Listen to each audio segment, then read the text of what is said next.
Hey guys and welcome back to Best Car Picks. നമ്മൾ ഇന്ന് നോക്കാൻ പോകുന്നത് കഴിഞ്ഞ മാസം ഏറ്റവും കൂടുതൽ വിറ്റുപോയ ടോപ്പ് 10 SUVസിന്റെ സെയിൽസ് ആണ്. നമ്മൾ ഇതിന് മുന്നേ ടോപ്പ് 10 വണ്ടികളുടെ സെയിൽസ് നോക്കി, ഏറ്റവും കൂടുതൽ വണ്ടികൾ വിറ്റ കമ്പനികളുടെ സെയിൽസ് നോക്കി. ഇനിയിപ്പോൾ നമുക്ക് എന്തായാലും ഇതിലേക്ക് വരാം. സോ ഇത് വരുമ്പോൾ നിങ്ങൾ വിചാരിക്കും ഇവിടെ കറക്റ്റ് ഉണ്ടായിരിക്കും, ടോപ്പ് 10 വണ്ടികളുടെ ലിസ്റ്റിൽ ഇല്ലായിരുന്നല്ലോ. നമുക്ക് നോക്കാം. എന്തായാലും നമ്മുടെ 10th പൊസിഷനിൽ നിൽക്കുന്ന വാഹനം മഹീന്ദ്രയുടെ XUV 7X ആണ്. ഇതിന് കഴിഞ്ഞ മാസം 9244 വാഹനങ്ങളുടെ സെയിലാണ് കിട്ടിയത്. നമ്മളിതിനെ ഇയർ ഓൺ ഇയർ ബേസിലായിരിക്കും കമ്പയർ ചെയ്യുന്നത്. ഞാനിപ്പോൾ നേരത്തെ പറഞ്ഞ ജൂൺ 2026 സെയിലാണ്. ഇനി ഇപ്പുറത്ത് നിങ്ങൾക്ക് ജൂൺ 2025 സെയിലാണ്. അതായത് കഴിഞ്ഞ വർഷം 6198 വാഹനങ്ങളുടെ സെയിലായിരുന്നതിന് കിട്ടിയത്. അതായത് 3046 വാഹനങ്ങളുടെ വ്യത്യാസവും 49.14% ഗ്രോത്ത് റേറ്റും വന്നിട്ടുണ്ട്. നമ്മൾ ഈ ലിസ്റ്റ് എടുത്ത് നോക്കുകയാണെങ്കിൽ അത്യാവശ്യം നല്ലൊരു ഗ്രോത്ത് പെർസെൻറ്റേജ് ആയിട്ട് തന്നെ പറയാം. ഭയങ്കര ഹൈ പെർസെൻറ്റേജ് കണക്കിൽ ഈ ലിസ്റ്റിൽ പറയാൻ പറ്റില്ല, കാരണം അത്യാവശ്യം എല്ലാ വണ്ടികൾക്കും ഗ്രോത്ത് ആണ്. ആകപ്പാടെ ഒറ്റ വണ്ടിക്ക് മാത്രമേ ഡി ഗ്രോത്ത് ഉള്ളൂ. പിന്നെ ഒരു വണ്ടിയാണ് 2025 ജൂണിൽ ഇറങ്ങിയിട്ടില്ലായിരുന്നു. അതുകൊണ്ട് നമുക്ക് മന്ത് ഓൺ മന്തിൽ കമ്പയർ ചെയ്യാൻ പറ്റുള്ളൂ, ഇയർ ഓൺ ഇയറിൽ കമ്പയർ ചെയ്യാൻ പറ്റില്ല. ഏതായാലും അതിലേക്ക് വരുമ്പോൾ നമുക്ക് അതിൻ്റെ കാര്യം നോക്കാം. 7X ഏതായാലും ഇതിൻ്റെ സെഗ്മെൻറ്റും സൈസും പ്രൈസും ഒക്കെ നോക്കുമ്പോൾ നല്ല സെയിലാണ്. ഇനി 9ാമത്തെ പൊസിഷനിൽ നിൽക്കുന്ന നമ്മുടെ കിയയുടെ സെൽറ്റോസ് ആണ്. ഇതിന് കഴിഞ്ഞ മാസം 9654 വാഹനങ്ങൾ സെയിലാണ് കിട്ടിയത്. കഴിഞ്ഞ വർഷം ജൂണിൽ ഈ പുതിയ ജനറേഷൻ വണ്ടി ഇറങ്ങിയിട്ടില്ലായിരുന്നു. 5225 വാഹനങ്ങൾ സെയിൽ ഉണ്ടായിരുന്നുള്ളൂ. അതായത് 4429 വാഹനങ്ങളുടെ വ്യത്യാസവും 84.77% ഗ്രോത്ത് റേറ്റ് ഉണ്ട്. നമ്മുടെ ഈ ലിസ്റ്റിൽ രണ്ടാമതായി ഏറ്റവും കൂടുതൽ ഗ്രോത്ത് പെർസെൻറ്റേജ് വന്നിരിക്കുന്ന ഒരു വാഹനം കൂടിയാണ് സെൽറ്റോസ്. പിന്നെ ഒരു പുതിയ ജനറേഷൻ വണ്ടി ഇറക്കിയപ്പോൾ തൊട്ടിന് അത്യാവശ്യം നന്നായിട്ട് ഡിമാൻഡും കൂടിയിട്ടുണ്ട്.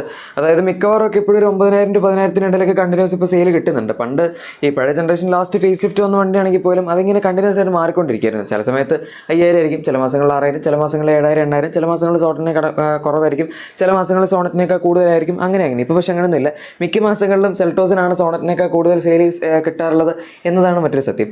ഇനി നമ്മുടെ 8ാമത്തെ പൊസിഷനിൽ നിൽക്കുന്ന അടുത്ത വാഹനം മാരുതി സുസുക്കിയുടെ ബ്രസയാണ്. ഇതിന് കഴിഞ്ഞ മാസം 9939 വാഹനങ്ങളുടെ സെയിലാണ് കിട്ടിയിരിക്കുന്നത്. അതായത് നമ്മുടെ കഴിഞ്ഞ വർഷം ജൂണിൽ വെച്ച് കമ്പയർ ആണ് 14507 വാഹനം സെയിൽ ആ സമയത്ത് കിട്ടിയിട്ടുണ്ടായിരുന്നുള്ളൂ.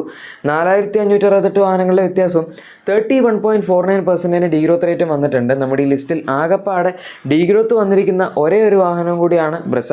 പിന്നെ അത് ഈ വണ്ടിക്ക് ഒരു ഫേസ് ലിഫ്റ്റ് ഇനിയിപ്പോൾ വരാനുണ്ട്. അത് ഈ ജൂലൈയിൽ വരുമെന്നായിരുന്നു പറഞ്ഞിരുന്നത്. ചിലപ്പോൾ അതുകൊണ്ട് അവർ പതുക്കെ ഒന്ന് പ്രൊഡക്ഷൻ അഡ്ജസ്റ്റ് ചെയ്യുന്നതായിരിക്കാം ജൂൺ മാസത്തിൽ. ഇനിയിപ്പോൾ ജൂലൈയിൽ ചിലപ്പോൾ ഇത്തിരി കൂടെ പ്രൊഡക്ഷൻ കുറവായിരിക്കാനുള്ള സാധ്യതയുണ്ട്. ഇത് കറക്റ്റ് ജൂലൈ തന്നെ ഇറങ്ങുകയാണെങ്കിൽ. അതിൻ്റെ കറക്റ്റ് എൻ്റെ അറിവിൽ അതിൻ്റെ ലോഞ്ച് ഡേറ്റ് ഇതുവരെ വന്നിട്ടില്ല, ഞാൻ ഈ വീഡിയോ എടുത്തുകൊണ്ടിരിക്കുന്ന സമയത്ത്. പക്ഷേ ഉടനെ തന്നെ വരും എന്നാണ് പറയുന്നത്. വലിയ വ്യത്യാസമൊന്നുമില്ല, വളരെ മിനിമലായിട്ടുള്ള ചേഞ്ചസേ ഉള്ളൂ. മെയിനായിട്ട് എഞ്ചിനാണ് അതിൻ്റെ അകത്ത് മാറുമെന്ന് പറയുന്നത്. എഡാസ് വരുമെന്ന് പറഞ്ഞിട്ടുണ്ടായിരുന്നു, പക്ഷേ ഇപ്പോൾ എഡാസ് ഇല്ല എന്ന് പറയുന്നുണ്ട്. ഏതായാലും നമ്മുടെ അടുത്ത 7th പൊസിഷനിൽ നിൽക്കുന്ന വാഹനം വിക്ടോർസ് ആണ്. ഇതിന് കഴിഞ്ഞ മാസം 10035 വാഹനങ്ങളുടെ സെയിലാണ് കിട്ടിയത്. കഴിഞ്ഞ വർഷം ജൂണിൽ, അതാണ് ഞാൻ പറഞ്ഞ ഒരു വണ്ടി കഴിഞ്ഞ വർഷം ഇറങ്ങിയിട്ടില്ലായിരുന്നു, ആ സമയത്ത് ഇതിന് സെയിലില്ല. പക്ഷേ എന്തായാലും നമ്മൾ അതിന് മുന്നത്തെ മാസങ്ങളിൽ എടുക്കുകയാണെങ്കിൽ 12,000, 13,700 ആ റേഞ്ച് വരെയൊക്കെയാണ് അതിന് സെയിൽ പോയിട്ടുള്ളത്. ഇടയ്ക്കൊരു കാലത്ത് 15,000 വരെ വന്നായിരുന്നു. അത് കഴിഞ്ഞ് പിന്നെ താഴത്തേക്ക് ഇറങ്ങി പോകുന്നുണ്ട്.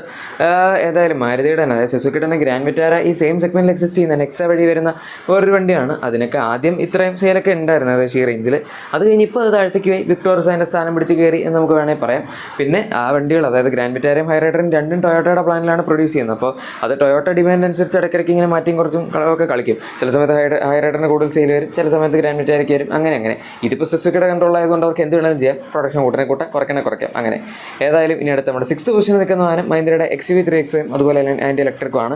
കഴിഞ്ഞ മാസം 10,063 വണ്ടികളുടെ സെയിലാണ് അതിന് കിട്ടിയത്. വിക്ടോർസിന് 1035, ഇതിന് 1063. വളരെ കുറവ് വണ്ടികൾ, അതായത് 28 വണ്ടികളുടെ അടുത്ത് എന്താണ് ഡിഫറൻസ് ഉള്ളൂ. നമ്മളിത് കഴിഞ്ഞ വർഷം വെച്ച് നോക്കുകയാണെങ്കിൽ 7089 വണ്ടികൾ സെയിൽ ഉണ്ടായിരുന്നുള്ളൂ. 2974 വാഹനങ്ങളുടെ വ്യത്യാസവും 41.95% ഗ്രോത്ത് റേറ്റുമാണ് വന്നിരിക്കുന്നത്. ഭയങ്കരമായ ഗ്രോത്ത് റേറ്റിലെങ്കിലും അത്യാവശ്യം ഡീസൻ്റ് ആണ്. പിന്നെ ഈ വണ്ടിക്ക് കഴിഞ്ഞ വർഷം എന്തുകൊണ്ടാണ് അത്ര സെയിൽ കുറഞ്ഞത്, ഈ വർഷം എന്തുകൊണ്ടാണ് 10,000-ലേക്ക് കയറിയെന്ന് എനിക്കറിയില്ല. കാരണം പ്രത്യേകിച്ച് വലിയ അപ്ഡേറ്റ് ഒന്നും ഇതിൻ്റെ അകത്ത് അവരങ്ങനെ കൊടുത്തിട്ടില്ല. നമുക്ക് എന്താണ് നേരത്തെ ഉണ്ടായിരുന്നത് ആ വണ്ടിയൊക്കെ തന്നെയാണ് ഇപ്പോഴും കിട്ടുന്നത്. പക്ഷേ അത്യാവശ്യം വെൽ എക്വിപ്ഡ് ആണ്. പിന്നെ അത്യാവശ്യം നല്ല എഞ്ചിൻ ഓപ്ഷൻസ് വരുന്നുണ്ട്. സ്പേസ് സെക്കൻഡ് റോയിൽ നന്നായിട്ട് വരുന്നുണ്ട്. ആകപ്പാടെ ബൂട്ട് സ്പേസ് മാത്രമുള്ള പ്രശ്നം, ബാക്കി എല്ലാ തരത്തിലും ഇത് അത്യാവശ്യം നല്ലൊരു വണ്ടി തന്നെയാണ്. എനിവേ നമ്മുടെ ഇനി അടുത്ത 5th പൊസിഷനിൽ നിൽക്കുന്ന വാഹനം ഹ്യുണ്ടായുടെ വെന്യൂ ആണ്. ഇതിന് കഴിഞ്ഞ മാസം 10,776 വണ്ടികളുടെ സെയിലാണ് കിട്ടിയത്. കഴിഞ്ഞ വർഷം ജൂണിൽ കുറവായിരുന്നു, 6,858 വണ്ടികളുടെ സെയിൽ കിട്ടിയിട്ടുള്ളൂ. അതായത് 3,918 വാഹനങ്ങളുടെ വ്യത്യാസം 57.13% ഗ്രോത്ത് റേറ്റുമാണ് വന്നിരിക്കുന്നത്. ഇത് വെന്യൂൻ്റെ കാര്യം. ഇപ്പോൾ നിങ്ങൾ വിചാരിക്കും ആ താഴത്ത് നമ്മുടെ ക്രെറ്റ കണ്ടില്ലല്ലോ, ക്രെറ്റ എവിടെ, മുകളിൽ ക്രെറ്റ കാണാൻ സാധ്യതയില്ലല്ലോ. കാരണം ഇതിന് മുകളിലേക്ക് നമ്മുടെ ടോപ്പ് 10 വണ്ടിയിലുണ്ടായിരുന്ന ലിസ്റ്റിലുള്ള വണ്ടികളൊക്കെ തന്നെയാണ്. സോ എവിടെ ക്രെറ്റ ഈ ലിസ്റ്റിലൊന്നും ഇല്ല. പൊസിഷൻ എത്രയാണ്, നമ്പർ എത്രയാണെന്ന് ഞാൻ പറയുന്നില്ല. പക്ഷേ നമ്മുടെ ഈ ടോപ്പ് 10 SUVs ലിസ്റ്റിലും വന്നിട്ടില്ല, നമ്മുടെ ടോപ്പ് 10 വണ്ടികളുടെ ലിസ്റ്റ് ഡെഫിനറ്റ്ലി വന്നിട്ടില്ല. സോ കഴിഞ്ഞ മാസം എന്തോ സംഭവിച്ചിട്ടുണ്ട്, കുറച്ച് സെയിൽ കുറഞ്ഞിട്ടുണ്ട്. അത് എത്രയാണ് എന്നുള്ളത് നമുക്കിനി മിഡ് സൈസ് SUVs, അതായത് നമ്മുടെ 4.2 to 4.5 മീറ്റർ SUVസിൻ്റെ സെയിൽ പറയുന്ന സമയത്ത് നോക്കാം. അല്ലെങ്കിൽ നിങ്ങൾ കമൻറ്റ് ചെയ്താൽ മതി, ഞാൻ വേണമെങ്കിൽ സെയിൽ പറഞ്ഞുതരാം. എന്തായാലും ക്രെറ്റ ഈ ലിസ്റ്റിലൊന്നും ഇല്ല എന്നുള്ളത് അത്യാവശ്യം അത്ഭുതകരമായിട്ടുള്ളൊരു കാര്യമാണ്. സാധാരണ അങ്ങനെ സംഭവിക്കാറില്ല. ഏതായാലും ഇനി നമ്മുടെ അടുത്ത 4th പൊസിഷനിൽ നിൽക്കുന്ന വാഹനം മാരുതി സുസുക്കിയുടെ ഫ്രോങ്സ് ആണ്. ഇതിന് കഴിഞ്ഞ മാസം 13,135 വാഹനങ്ങൾ സെയിലാണ് കിട്ടിയത്. കഴിഞ്ഞ വർഷം ജൂണിൽ 9,815 വണ്ടികൾ സെയിലായിരുന്നു കിട്ടിയിരുന്നത്. അതായത് 3,320 വാഹനങ്ങളുടെ വ്യത്യാസവും 33.83% ഗ്രോത്ത് റേറ്റുമാണ് വന്നിരിക്കുന്നത്. കുറച്ച് കുറവാണെന്ന് പറയേണ്ടത് ബാക്കി വെച്ച് കമ്പയർ ചെയ്യുമ്പോൾ, പക്ഷെ എന്നാൽ അത്ര കുറവല്ല. ഈ ലിസ്റ്റിൽ രണ്ടാമതായി ഏറ്റവും കുറവ് ഗ്രോത്ത് വന്നിരിക്കുന്ന വണ്ടിയാണ് ഫ്രോങ്സ്. പക്ഷെ എന്നാൽ പോലും ബലെനേക്കാൾ കൂടുതലൊക്കെ സെയിൽസും മിക്ക മാസങ്ങളിൽ ഈ വണ്ടിക്ക് വരാറുണ്ട്. ബലെന തന്നെ ബേസ് ചെയ്തിട്ടുള്ള ഒരു ക്രോസ് ഓവർ ഹാച്ച് ബാക്ക് എന്ന് വേണമെങ്കിൽ പറയാം. പക്ഷേ ക്രോസ് ഓവർ SUV ആയിട്ടാണല്ലോ അവർ ഇതിനെ വിശേഷിപ്പിക്കുന്നത്. അതുകൊണ്ട് അതിൻ്റേതായാലും ഒരു കഴിവ് വണ്ടി കാണിക്കുന്നുണ്ട്. ഇൻറ്റീരിയർ മൊത്തം ബലെനോയാണ്. എഞ്ചിൻ ഓപ്ഷൻസ് നമുക്ക് ടോപ്പ് എൻഡിൽ 1 ലിറ്റർ, അതായത് ടോപ്പ് എൻഡ് നമ്മുടെ ഡെൽറ്റ പ്ലസ് സീറ്റ പിന്നെ മറ്റേ ആൽഫ, ഇതിനകത്തെല്ലാം ഒരു 1 ലിറ്റർ ബൂസ്റ്റർ ജെറ്റ് കൊടുക്കുന്നുണ്ട്. പക്ഷേ അതാരും വാങ്ങാറില്ല. 1.2 ഡെൽറ്റ പ്ലസ് വരെ എല്ലാവരും എടുക്കാറുള്ളൂ. അത് വേറൊരു കാര്യം. ഇനി അതുപോട്ടെ, നമുക്കിനി അടുത്ത നമ്മുടെ 3rd പൊസിഷൻ നിൽക്കുന്നതാണ് മഹീന്ദ്രയുടെ സ്കോർപ്പിയോ NM സ്കോർപ്പിയോ ക്ലാസിക്കാണ്. സോ നമ്മൾ ടോപ്പ് 10 വണ്ടികൾ ലിസ്റ്റ് എടുത്ത സമയത്ത് അതിൻ്റെ അകത്ത് ഏറ്റവും കൂടുതൽ മാരുതിയുടെ വണ്ടികളായിരുന്നു. ഏകദേശം 7-8 വണ്ടികൾ മാരുതിയുടെ ആയിരുന്നു. അത് കഴിഞ്ഞാൽ പിന്നെ ടാറ്റയുടെ ഹ്യുണ്ടായുടെ ഒക്കെ വണ്ടികൾ വരുന്നുണ്ട്. പക്ഷേ ഈ കാര്യത്തിൽ നമുക്ക് ഈ ലിസ്റ്റ് എടുക്കുകയാണെങ്കിൽ 3 മഹീന്ദ്രയുടെ വണ്ടികൾ ഇവിടെ ഓൾറെഡി വന്നിട്ടുണ്ട്. താരം റോക്സ് ഒന്നും ഇല്ലെന്ന് മാത്രമേ ഉള്ളൂ. നമ്മുടെ 3X വന്നു, 7X വന്നു, അതുപോലെ സ്കോർപ്പിയോയും വന്നു. കഴിഞ്ഞ മാസം 14,097 വാഹനങ്ങൾ സെയിലാണ് സ്കോർപ്പിയോയ്ക്ക് ലഭിച്ചത്. കഴിഞ്ഞ വർഷം ജൂണിൽ 12,740 വണ്ടികൾ സെയിലായിരുന്നു കിട്ടിയിരുന്നത്. അതായത് 1,357 വണ്ടികളുടെ വ്യത്യാസവും 10.65% ഗ്രോത്ത് റേറ്റുമാണ്. ഇവൻ്റെ നമ്മുടെ ലിസ്റ്റിൽ ഏറ്റവും കുറവ് ഗ്രോത്ത് വന്നിരിക്കുന്ന വണ്ടി ഇതാണ്. പക്ഷേ ഞാൻ എപ്പോഴും പറയുന്ന പോലെ സൈസും പ്രൈസും ഡയമെൻഷൻസും കാര്യങ്ങളെല്ലാം വെച്ച് നോക്കുമ്പോൾ നല്ല സെയിൽ തന്നെയാണ് ഈ വണ്ടിക്ക് ഇപ്പോഴും വന്നിരിക്കുന്നത് എന്ന് നമുക്ക് ഉറപ്പായിട്ടും പറയാം. ഇനി 2nd പൊസിഷനിൽ നിൽക്കുന്ന വാഹനം, നമ്മളിപ്പം എവിടേക്കാണ് കയറിയിരിക്കുന്നതെന്ന് ഏകദേശം ഒരു ഐഡിയ കിട്ടി കാണുമായിരിക്കും. ടാറ്റയുടെ ഏരിയയിലേക്കാണ്. 2nd പൊസിഷൻ നമ്മൾ നെക്സോൺ EV ആണ്. കഴിഞ്ഞ മാസം 18,335 വാഹനങ്ങൾ സെയിലാണ് ഇതിന് കിട്ടിയത്. കഴിഞ്ഞ വർഷം ജൂണിൽ 11,602 വണ്ടികൾ സെയിൽ ഉണ്ടായിരുന്നുള്ളൂ. സോ അത് വെച്ച് കമ്പനി നല്ല ഇമ്പ്രൂവ്മെൻ്റ് ഉണ്ട്. 6,733 വാഹനങ്ങളുടെ വ്യത്യാസവും 58.03% ഗ്രോത്ത് റേറ്റും ഉണ്ട്. നമ്മുടെ ഈ ലിസ്റ്റിൽ 3ാമതായി ഏറ്റവും കൂടുതൽ ഗ്രോത്ത് പെർസെൻറ്റേജ് വന്നിരിക്കുന്ന ഒരു വണ്ടിയും കൂടിയാണ് നെക്സോൺ. അവിടെ കൊണ്ട് തീർന്നിട്ടില്ല. ഇനിയിപ്പോൾ നമ്പർ 1 പൊസിഷനിൽ വന്നിരിക്കുന്ന ഇതിൻ്റെ തന്നെ സ്വന്തം ചെറിയ അനിയനായ, സെയിം പ്ലാറ്റ്ഫോം ഒന്നും അല്ല എന്നാൽ പോലും. ഫസ്റ്റ് പൊസിഷനൊക്കെ നമ്മുടെ പഞ്ച് EV ആണ്. 21,006 വണ്ടികളുടെ സെയിൽ ഈ വാഹനത്തിന് കഴിഞ്ഞ മാസം ലഭിച്ചിട്ടുണ്ട്. അതുപോലെ കഴിഞ്ഞ വർഷം ജൂണിൽ നോക്കുകയാണെങ്കിൽ 10,446 വണ്ടികളുടെ സെയിലാണ് ഇതിന് കിട്ടിയത്. കമ്പയർ ചെയ്യുമ്പോൾ ഓൾമോസ്റ്റ് ഡബിളിൻ്റെ വ്യത്യാസമുണ്ട്.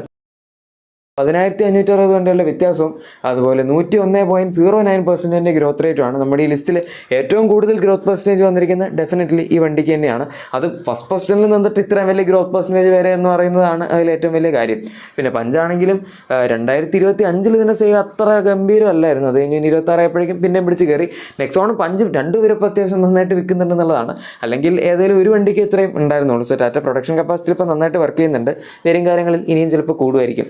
ഇനി എന്താണ് നിങ്ങൾക്ക് ഇതിനെപ്പറ്റി പറയാനുള്ളത് താഴെ കമൻസിൽ പറഞ്ഞേക്കുക, സെയിൽസിനെ പറ്റി. പിന്നെ നിങ്ങളുടെ എക്സിസ്റ്റിംഗ് വാഹനത്തിന് എന്തെങ്കിലും ആക്സറീസോ ക്ലീൻ പ്രൊഡക്ട്സ് ഒക്കെ ആണെങ്കിൽ നമ്മുടെ ഡിസ്ക്രിപ്ഷനിലെ പ്രൊഡക്ട്സ് ടാഗ് ഉറപ്പായിട്ടും ചെക്കൗട്ട് ചെയ്യാൻ മറക്കണ്ട. വീഡിയോ ഇഷ്ടപ്പെട്ടെങ്കിൽ തീർച്ചയായും ലൈക്കും സബ്സ്ക്രൈബും ഷെയർ ഒക്കെ ചെയ്ത് നമ്മൾ സപ്പോർട്ടും കൂടെ ചെയ്തേക്കാം. നമുക്ക് മറ്റൊരു വീഡിയോയിൽ കാണാം. അതുവരെ thank you for watching my video and good bye.